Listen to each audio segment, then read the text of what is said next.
dangerous really is Diddy? Now, he's been denied bail twice, we know, by two different judges. This week, his legal team, by the way, submitted a notice of appeal to the U.S. District Court trying to reverse those rulings and get him out. Come into the world where music and the law meet and chaos rules. The story of Diddy's courtroom saga is nothing short of a roller coaster ride filled with wild moments that left fans and spectators gasping. As a music mogul who didn't follow courtroom rules, his crazy behavior and attitude turned legal battles into must-see drama. What happens when justice and fame meet? Get ready for an exciting look at Diddy's incredible courtroom antics. Number 10. I'm not here for games. Diddy's courtroom entrance that set the tone. As you all know, I made a request today for what we were calling a gag order, and I'm not going to walk out of court and do anything other than live up to that. As soon as Diddy walked into the courtroom, it was full of life.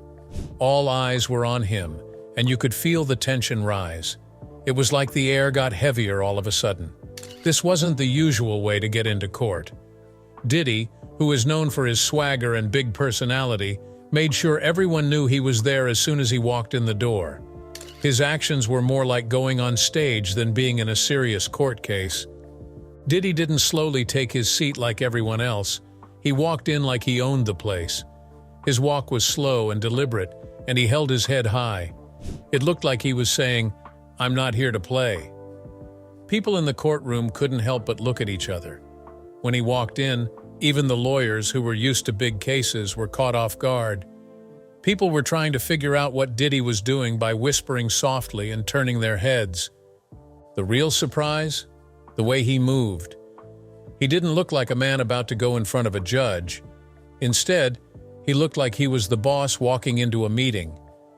He stood there with his arms relaxed and a small smirk on his face, almost as if he thought the whole thing was funny. There was no sign of worry, which made the tension even higher. He was so rude that the courtroom, which is supposed to be serious, felt like it was giving way under his weight. Then, just when everyone thought Diddy would calm down and sit down, he did something strange. He didn't follow the court's normal rules. After the bailiff kindly told him to sit down, Diddy took his time and moved at his own pace. He seemed to be making a point by saying, "I'll do things my way." The judge sitting on the bench saw, but he or she kept a serious face. But you could tell the judge was angry because of the way he looked at them.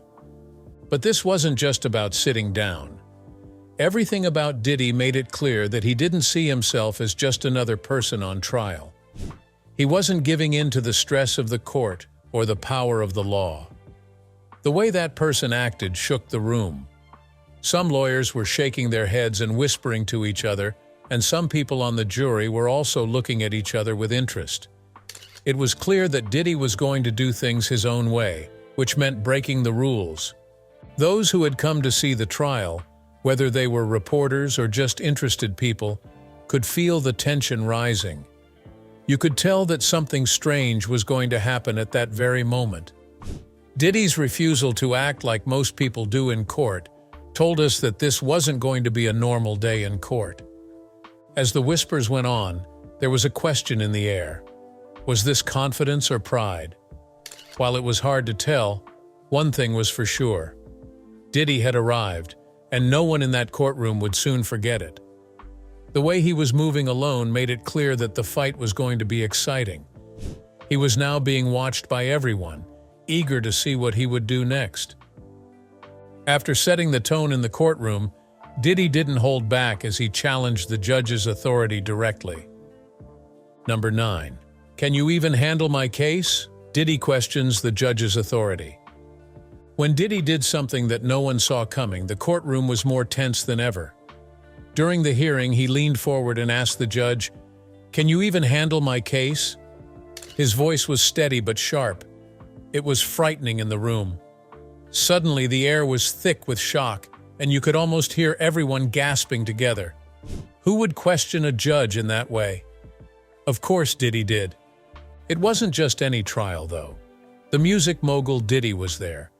He is used to being in charge and having power everywhere he goes. The way he said it made it clear that he wasn't just asking a question. He was questioning the judge's authority. It was almost like he thought that because he was famous, he had the right to question someone whose job it is to do justice.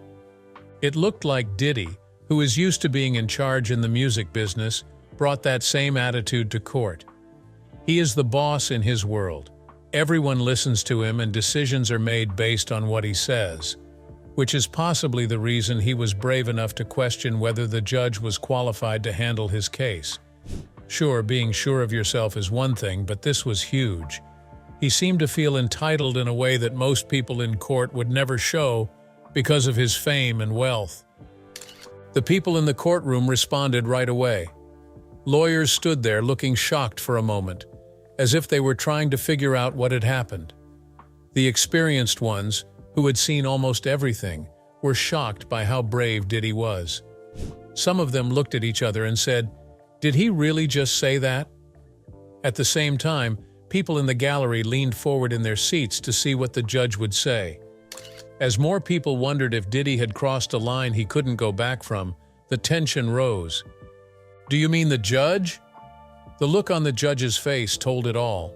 He quickly calmed down, but you could see the surprise in his eyes. In court, judges are used to being treated with respect, so it was clear that Diddy's words didn't go over well. During a pause, the judge's face couldn't be read. It looked like he wasn't sure whether to let it go or punish Diddy right then and there. Now here's the thing. When a famous person like Diddy questions a judge's ability to do their job, it doesn't just change the mood of the room, it changes the whole case. It's no longer just about the facts, it's now about power and control. Once Diddy said something, it stuck in the air for a long time. Everyone was curious about how it would affect the rest of the trial. Suddenly, Diddy made the courtroom into a stage, making sure that everyone was looking at him. There was still no way to know if this move would help him or hurt him. Diddy wasn't following the normal rules, that much was clear. Number 8. The sunglasses stunt, the day Diddy refused to remove his shades. The court day began in the same way every other day, stuffy, formal, and with a slight tension in the air.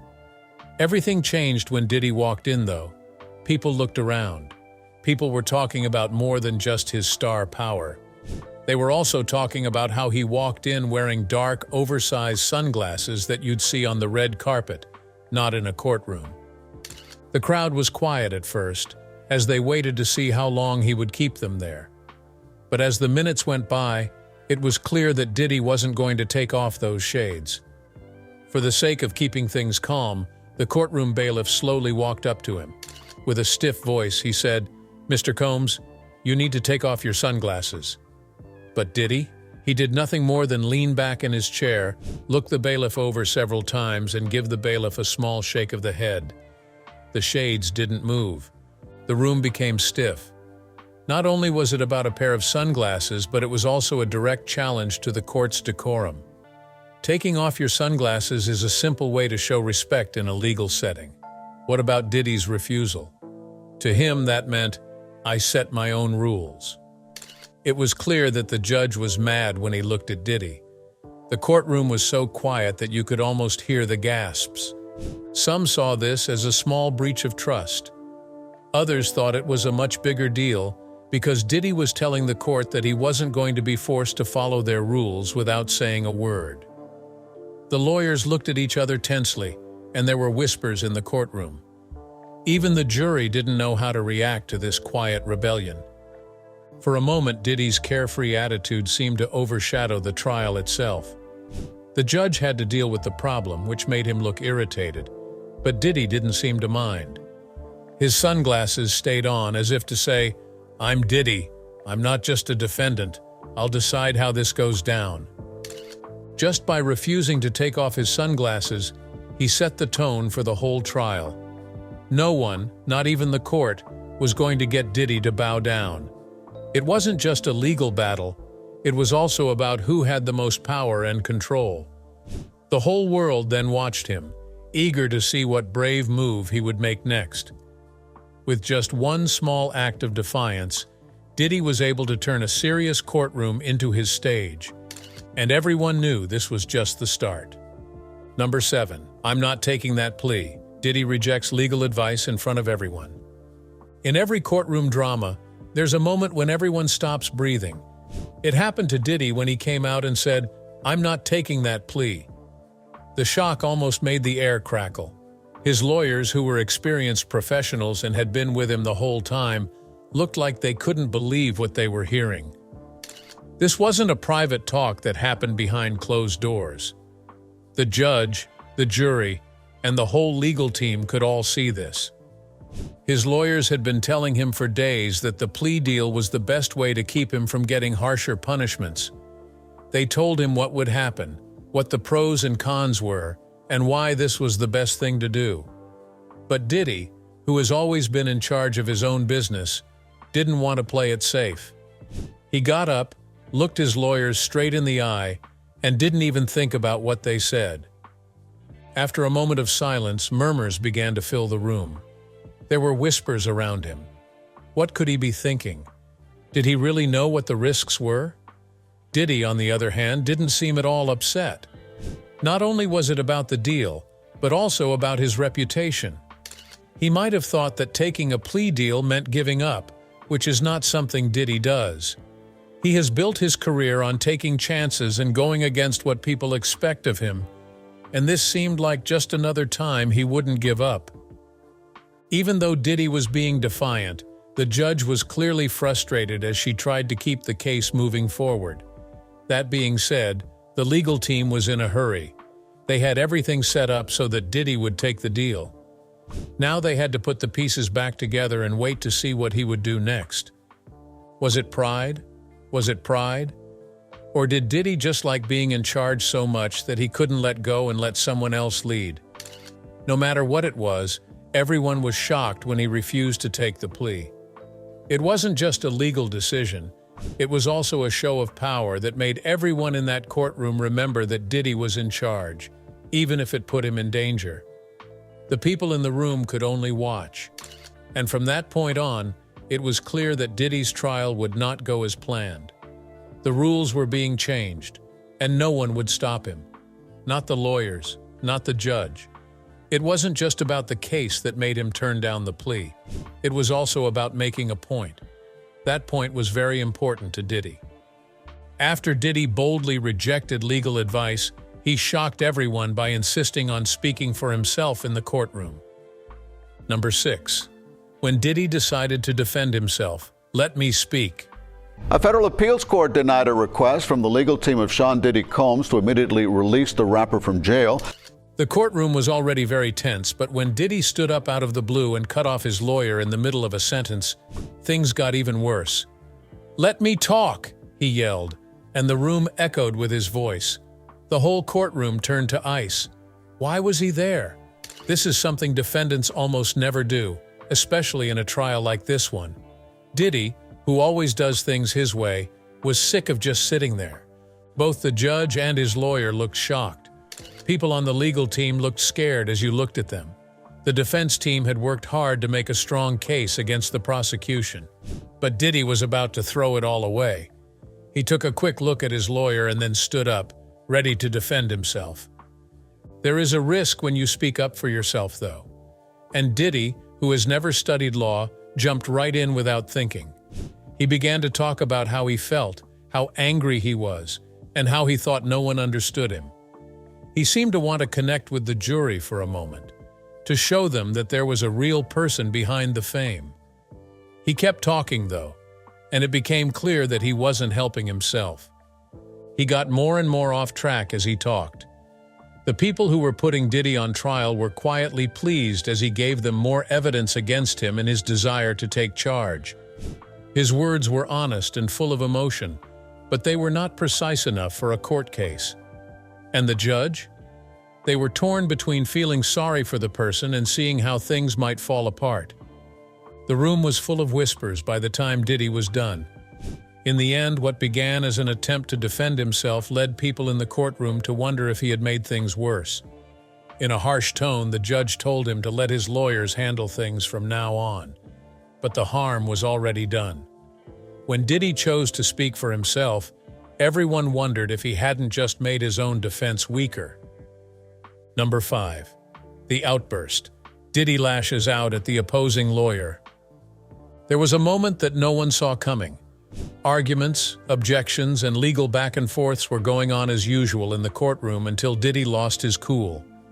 The other lawyer had been pushing hard and making accusation after accusation. Diddy's eyes were getting more and more angry. Then he blew up out of the blue. "This is enough for me." The lawyer was talking, but Diddy yelled so loudly that it was heard over them. The room went quiet. He made a sudden angry noise that made everyone look at him. His anger, which had been building up for days, had finally reached a boiling point. His voice was brimming with anger as he pointed at the other lawyer. "You don't know me or what I've been through." It was time for order, and the judge slammed down his gavel, but the damage was already done. There was a lot of tension in the courtroom now. Everyone, from the judges to the people watching, was on the edge of their seats, eager to find out what would happen next. The other lawyer was shocked by the attack and stepped back. He didn't think this much emotion would show through the trial's smooth surface. That's how Diddy felt at that very moment. He wasn't just fighting the law anymore. He was fighting to be understood and heard.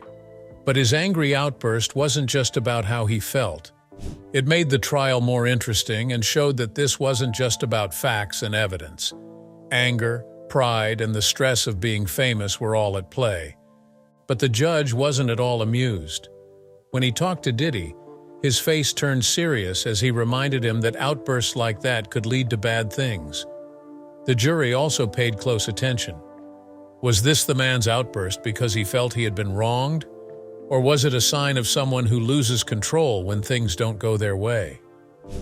With tensions high after his outburst, Diddy's lack of respect for the court became clear during the proceedings. Number 4. This is a waste of my time. Diddy's disrespect for court proceedings.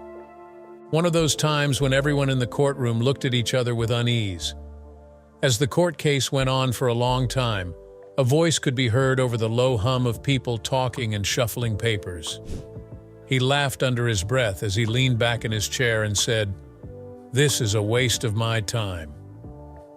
The comment wasn't meant for everyone in the room, but it was loud enough for the jury and a few other people to hear. It felt like time stopped for a second. It was clear from those few words that Diddy wasn't just impatient. He wasn't interested either. It was almost like you could feel the tension ease. Some people might have thought it was just a celebrity's anger, but others, especially the jury, saw it as a clear sign of disrespect. Diddy wasn't just a person on trial. He was a famous person who was too busy with his own life to follow the rules that everyone else had to follow. The lawyers looked uneasy and moved around in their seats, realizing that this joking comment could have very bad results. The jury wasn't just looking at the evidence, they were also looking at him. Why should they care about the trial if they thought he didn't? The comment was quickly picked up by the media, who were already swarming the courthouse. The news stories were full of words like arrogance and disdain for the legal system. But it wasn't just the news that was talking. The judge also saw. His disapproval was clear in his eyes, even though he didn't say anything right away. It was a sign that Diddy's behavior was crossing a thin line. Those who were there, especially the lawyers and witnesses, felt like they were getting hit in the face by the comment. These people were there, working hard to find the truth, but Diddy's casual comment made it clear that he wasn't paying attention. Diddy's simple, rude comment made all the difference in a place where every word and action can change the outcome. It wasn't just about what was going on in court. It was also about how much he respected the system that was in charge of his case. His words echoed longer than the events of that day, making everyone wonder if his pride could cost him more than just time. Number 3. The phone incident. Diddy caught texting during testimonies. It's possible that everyone in the courtroom is paying close attention to the witness who is talking about important details that could change the outcome of the case. The lawyers are taking notes, and the jury is paying close attention.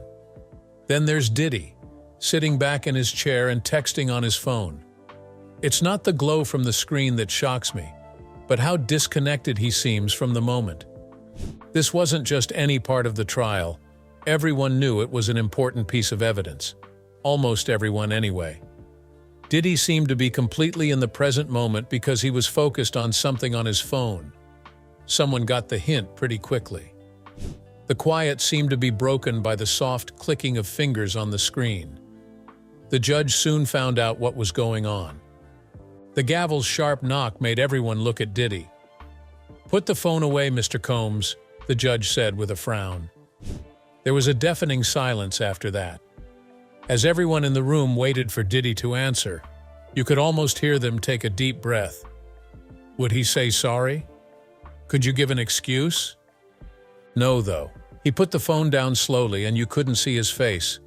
He seemed to be struggling to fully understand how terrible what had just happened was. Being caught texting during testimony in court was not only rude, but it could also be seen as a sign of complete disrespect. This wasn't a club, a red carpet event, or a studio session. It's no surprise that the event was used by the media. The next day, one headline asked, "Too busy for justice?" Critics were arguing about whether Diddy's actions showed boredom or disrespect. The jury likely paid attention because they had already seen some of his more rude actions. They thought Diddy should be concentrating on the case, not the messages that were flooding his phone. Even though the effects didn't happen right away, they were felt. It was clear that the judge was losing patience, and the jury, who were already having a hard time seeing Diddy as just another defendant, now saw him as someone who didn't care about the case that decided his fate. Diddy's texting stunt made an already tense trial even more so. It's unclear whether he did it out of boredom or on purpose to show that he didn't care. Number 2. Do you know who I am? Diddy pulls the fame card. The mood in the courtroom was tense when Diddy suddenly asked, "Do you know who I am?" This shocked everyone there. It wasn't just a casual comment. He was trying to use his fame like a sword with this strong statement. He seemed to think that his fame could change the court case that was going on right in front of him. The atmosphere changed right away. The judge's face got tight, and the courtroom went silent as everyone thought about what had happened. Just like any other trial, this was a trial of a famous person, and Diddy was trying to get everyone to remember that. But there's a catch. The courtroom isn't a concert where everyone loves you. The rules are different here. Fame doesn't protect you from the law or make the judge respect you. The lawyers looked at each other incredulously, wondering how someone with Diddy's level of experience could get the gravity of the situation wrong. It was kind of like a kid in a candy store thinking he could take anything because he knew the owner. In this case, Diddy's fame may have made him feel good about himself, but it didn't make the law respect him. The judge wasn't bothered by Diddy's bravado. He reminded everyone that being famous doesn't change the law. It was an important moment that showed how celebrity culture and the seriousness of court cases are at odds with each other. It's like Diddy was playing a dangerous game because he thought his fame could change the rules. The people in the courtroom were more interested in the facts of the case than in how famous he was. This event brought up a bigger problem: the tension between fame and responsibility. Diddy's question showed that he thought his fame should matter in this serious setting. But the courtroom is for justice, not for making a scene. His words echoed in the minds of both jurors and spectators, and they led to discussions about how famous people affect the legal system. People were surprised by Diddy's confidence, and many wondered how someone so successful could get it wrong. Was he just trying to make a point? Or did he really think that his fame could change people's minds? As the jury thought about both the case and Diddy's behavior, they couldn't help but feel the tension between the person on trial and the courtroom drama. Diddy's fame turned into a double-edged sword as the courtroom drama went on. It got his attention, but it also made him remember that he was not above the law. The effects of what he said would last, changing how the jury saw him throughout the trial. It didn't work for Diddy when he tried to use his fame as an excuse. This shows that the law treats everyone the same, no matter how famous they are. Number 1. Diddy's sarcastic comments at the end of the final showdown. As the trial came to a close, the tension in the courtroom reached a high point. While waiting for the verdict to be given, everyone was on edge. Diddy, who is known for having a personality that seems bigger than life, sat with confidence and a lack of concern that belied how serious the situation was. But as the judge got ready to give the verdict, the mood changed again, and Diddy made some sarcastic comments. Diddy leaned back in his chair and couldn't help but say something mean when the judge finally gave the verdict. The sarcasm in his voice made him say, "Well, that's just great." Diddy wasn't just going through a trial, he was using it to show off his attitude, even though the choice he was making could have changed his life.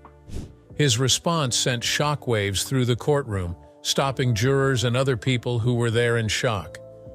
The judge gave Diddy a mean look, making it clear that he wasn't amused. He seemed to be trying to remind Diddy that this wasn't a space for a show, but a real legal matter with real consequences. Diddy's careless answer showed that he didn't understand how serious the situation was. The judge may have found the situation funny, but it was clear that no one else in the courtroom did. The jury also had a negative opinion of Diddy because of how he acted. He did not seem like he was taking the trial seriously. Instead, he came across as cocky and rude. It's like a student who doesn't study for a big test and then laughs when the teacher tells them they failed. Some people may have found this behavior funny, but in court, it can have a big effect on how people see you. The jury, whose job it was to decide what would happen to Diddy, had to balance what they thought about him with what they saw in court. Also, Diddy's sarcastic comments changed how people thought about the whole trial. The media jumped on his behavior right away, making it seem like a show instead of a serious court case. This change in focus brought to light the risks of celebrity culture in court. Justice was no longer the main focus. It turned into a slideshow with Diddy as the star. Finally, the verdict was given, and Diddy's actions during it brought up important questions about his legacy. Would this drama in court shape how people remembered him? His outrageous comments may have made some fans laugh, but they also showed that he had trouble understanding how serious the court case was. Dissing people in a sarcastic way may have gotten him into tabloids, but it also put his achievements and contributions to music and culture in the spotlight. Thanks for joining us on this wild ride through Diddy's courtroom antics. If you enjoyed the video, don't forget to like, share, and subscribe. Click on the next video for more exciting moments.